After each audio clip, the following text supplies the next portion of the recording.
PCI 17/7/2026 அன்னைக்கு ஒரு முக்கியமான சர்க்குலர் கொடுத்திருக்கிறாங்க.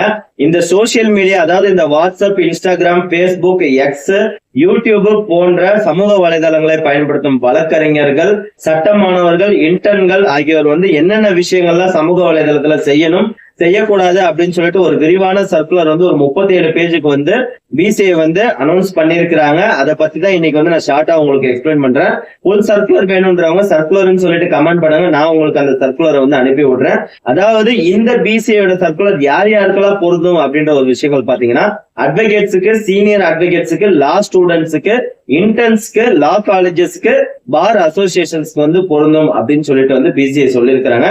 அதாவது இந்த சர்க்குலர்ல என்ன விஷயங்கள்லாம் செய்யலாம் அப்படின்ற ஒரு விஷயங்கள் பாத்தீங்கன்னா, நீங்க உயர் நீதிமன்ற, உச்ச நீதிமன்ற தீர்ப்புகளை பத்தி விவாதிக்கலாம், பேசிக்கலாம்.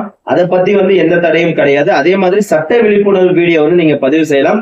அதற்குமே எந்த தடையுமே கிடையாது. அதே மாதிரி நீங்க இந்த ஆக்ட்ஸ் பத்தி, இந்த பிஎன்எஸ், பிஎன்எஸ்எஸ், இந்த பிஎஸ்ஏ, இந்த ஆர்டிஐ, இந்த சிபிசி, இதை பத்தின நீங்க ஆக்ட் பத்தின விஷயங்கள்லாம் நீங்க எக்ஸ்பிளைன் பண்ணலாம், பேசலாம். இதற்கு எந்தவித தடையுமே கிடையாது. அதே மாதிரி இந்த சர்க்குலர் படி பாத்தீங்கன்னா, நிறைய பேர் தவறா புரிஞ்சுக்கிட்டாங்க. பிசிஐ வழக்கறிஞர்கள் சோசியல் மீடியாவை பயன்படுத்தக்கூடாது, பேண்ட் அப்படின்னு சொல்லிட்டு ஒரு வதந்தியும் பரவிட்டு இருக்கு. அப்படி எந்த விஷயங்களும் பேன் பண்ணல. நீங்க சமூக வலைதளங்களை பொறுப்புடன் பயன்படுத்துங்கன்னு தான் சொல்லிட்டு அந்த சர்க்குலர்ல சொல்லியிருக்காங்க தவிர்த்து எந்த பேனுமே பண்ணல. அதை நீங்க புரிஞ்சுக்கோங்க. அதே மாதிரி அடுத்து முக்கியமா என்ன விஷயங்கள்லாம் செய்யக்கூடாது அப்படின்ற ஒரு விஷயங்களை நீங்க ஞாபகம் வச்சுக்கோங்க. அதாவது கோர்ட் ரூம்குள்ள ஒரு ரீல்ஸ் எடுக்கிறது, செல்ஃபி எடுக்கிறது, போட்டோ எடுக்கிறது, இதெல்லாம் எடுத்துட்டு நீங்க சமூக வலைதளங்கள்ல பதிவிடக்கூடாது. அதே மாதிரி பாத்தீங்கன்னா, இந்த கிளைண்ட் சம்பந்தப்பட்ட விஷயங்கள், தனிப்பட்ட விஷயங்கள், இந்த டாக்குமெண்ட்ஸ், இந்த பெட்டிஷன் இந்த கிளைண்ட்டுக்காக போட்டிருக்கோம் அப்படின்னு சொல்லி நிறைய பேர் சோசியல் மீடியால பதிவிடுறாங்க. இதுதான் இந்த பெட்டிஷன், இந்த கிளைண்ட்டுடைய பேர் முதற்கொண்டு, இந்த கேஸ், இந்த விஷயங்கள்லாம் டைரக்டாவே பதிவிடுறாங்க. இந்த மாதிரி விஷயங்கள்லாம் சமூக வலைதளங்கள்ல கிளைண்டின் ரகசியம் சம்பந்தப்பட்ட விஷயங்கள்லாம் பதிவிடக்கூடாது அப்படின்ற ஒரு விஷயங்களும் சொல்றாங்க. அதே மாதிரி இந்த கிளிக் பைட் அப்படின்ற ஒரு விஷயங்கள் சொல்றாங்க. இந்த கிளிக் பைட் அப்படின்றது பாத்தீங்கன்னா, இந்த தம்ப்நெயில்ல ஒரு ஆச்சரியமான ஒரு விஷயங்கள் சொல்லுவாங்க. ஆனா உள்ள கண்டென்ட் வேற மாதிரி இருக்கும். ஏன்னா தம்ப்நெயில்ல அட்ராக்ட் பண்ணி வர வச்சு அந்த வீடியோவை பார்க்க வைக்கிற விஷயங்கள் பண்ண கூட, உதாரணமா போலீஸ் கைது செய்யவே கூடாது, 100% பெயில் கட்டாயம் கிடைக்கும், இதை பண்ணுங்க அப்படின்ற மாதிரி ஏதாவது ஒரு தம்ப்நெயில் கிரியேட் பண்ணி அந்த மாதிரி ஏதாவது வீடியோஸ் அட்ராக்ட் பண்ணி பண்ணக்கூடாது அப்படின்னு சொல்றாங்க. இதை நான் ஒரு எக்ஸாம்பிளுக்காக சொல்றேன்.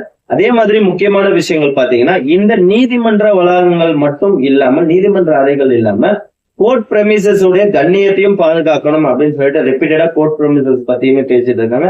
இந்த கோர்ட் பிரமிசஸ் தான் இந்த நீதிமன்ற வளாகங்களுக்குள்ள பாத்தீங்கன்னா, இந்த அட்வொகேட்ஸ் ரோப்ஸ் போட்டுட்டு, இல்லைன்னா மற்ற விஷயங்கள், இந்த ஒரு பண்ணியான ஒரு வீடியோ, ஒரு நகைச்சுவையான ஒரு வீடியோ, ஒரு ரீல்ஸ் எடுக்கிறது, ஒரு மாசான ஒரு என்ட்ரி கொடுத்து ஒரு நீதிமன்றத்துல இருந்து வெளியே வர மாதிரி, இந்த மாதிரி விஷயங்கள் பாடல்கள் போட்டு ஒரு ஷெல்ஃப் விளம்பரம், அதாவது ஒரு தனிப்பட்ட விளம்பரம் போல ஒரு சில விஷயங்கள் செய்தாலுமே இந்த சர்க்குலரின் படி ஏதாவது ஒரு அஃபெக்ட் ஆகிற விஷயங்களும் வரலாம் அப்படின்றதையும் சொல்றோம். மற்றபடி பாத்தீங்கன்னா, நீதிமன்றத்துக்குள்ள அந்த ப்ரொமிசஸ்க்குள்ள எந்த வீடியோஸுமே எடுக்கக்கூடாது அப்படின்னு அந்த சர்க்குலர்ல எதுவும் சொல்லல. அதே மாதிரி இன்னொரு விஷயம், ஏஐ பத்தி சொல்லியிருக்கிறாங்க. இந்த ஏஐல பாத்தீங்கன்னா, இந்த ChatGPT போன்ற விஷயங்கள்ல பாத்தீங்கன்னா, இந்த ஜட்ஜ்மெண்ட்ஸ், தப்பான ஜட்ஜ்மெண்ட்ஸ், தப்பான சட்டப்பிரிவு போன்ற விஷயங்கள் எல்லாம் குறிப்பிட்டு நீங்க நீதிமன்றத்துல இல்ல சமூக வலைதளங்கள்ல நீங்க பொய்யான விவரங்களை பதிவிடக்கூடாது. வெரிஃபை பண்ணி தான் நீங்க பண்ணணும். ஏஐயை முழுமையா நம்ப கூடாது. அப்படி நம்பி நீங்க தாக்கல் செய்யும் பட்சத்துல நீங்க ஏஐ மேல பழி போட்டு தப்பிக்க முடியாது. அதற்கான ரெஸ்பான்சிபிலிட்டிஸும் நீங்க தான் எடுத்துக்கணும் அப்படின்ற ஒரு விஷயங்களுமே இந்த சர்க்குலர் சொல்லியிருக்காங்க. அதே மாதிரி இந்த நீதிபதியோ வழக்கறிஞரோ சொல்லாத ஒரு விஷயத்துல ஏஐல அவங்களுடைய வாய்ஸ்ல க்ளோனா கிரியேட் பண்ணி இந்த விஷயங்களை அவங்களுடைய வாய்ஸை பயன்படுத்தி ஏஐ பயன்படுத்தக்கூடாது அப்படின்ற ஒரு விஷயங்களும் ஏஐ பத்தி சொல்லியிருக்கிறாங்க. அதே மாதிரி பாத்தீங்கன்னா, இந்த இன்டர்ன்ஸ்க்கு வரவங்க பாத்தீங்கன்னா, இந்த டூரு, இந்த ஜட்ஜி சேம்பரு, இந்த கோர்ட்டுக்கு வந்திருக்கோம், இந்த கிளைண்ட்டுக்காக வந்திருக்கிறோம், இந்த விஷயங்கள்லாம் நாங்க இன்னைக்கு பண்றோம், இந்த விஷயங்கள் கோர்ட்டுக்குள்ள படம் எடுக்கிறது, செல்ஃபி எடுக்கிறது, அதை பதிவிடுறது போன்ற விஷயங்கள்லாம் பண்ணக்கூடாதுன்னு சொல்லியிருக்கிறாங்க. லா காலேஜஸ்ல இருந்து இன்டர்ன்ஸ்க்கு அனுப்புறவங்க இந்தந்த விஷயங்கள்லாம் சட்ட மாணவர்களுக்கு நீங்க கைட் பண்ணணும். வெறும் வாட்ஸ்அப் செய்தியா மட்டும் நீங்க அதை அனுப்பக்கூடாது. அவங்கள பக்கவா கைட் பண்ணி அவங்கள்ட்ட நீங்க பண்ணணும். அபிடேவிட்ஸ் மாதிரி வாங்கணும் அப்படின்ற விஷயங்களும் சொல்லியிருக்கிறாங்க. நீதிமன்றத்துக்கு போகும்போது இந்த விஷயங்கள்லாம் பண்ணணும்னு சொல்லிட்டு, அதே மாதிரி புதிதாக பதிவு செய்யும் வழக்கறிஞர்கள் கிட்டையும் இந்த சர்க்குலர் குறித்து ஒரு அபிடேவிட் வாங்கி என்ரோல்மெண்ட் பதிவு செய்யணும் போன்ற விஷயங்களையும் அந்த சர்க்குலர்ல குறிப்பிட்டு இருக்காங்க.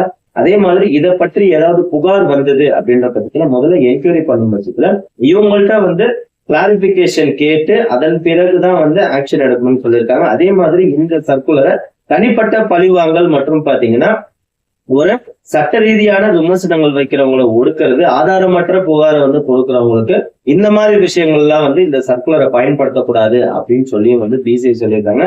கட்டாயமா அனைத்து வழக்கறிஞர்களும் அனைத்து இன்டர்ன்ஸ் போறவங்களும் லா காலேஜ் ஸ்டூடெண்ட்ஸும் இந்த சர்க்குலர் பத்தி தெரிஞ்சுக்கோங்க. தெரிஞ்சுக்கிட்டு அதன் பிறகு வந்து நீங்க இந்த சமூக வலைதளத்தை வந்து நீங்க பயன்படுத்துங்க. உங்களுக்கு கண்டிப்பா உபயோகமானதா இருக்கும். வேற எந்த சட்ட சிக்கல்லையும் மாட்டாம நீங்க வந்து ஃப்ரீயா உங்களுடைய வழக்கறிஞர் தொழிலை வந்து நீங்க பார்க்கலாம். தொடர்ந்து அடுத்த வீடியோல பார்ப்போம். Thank you friends.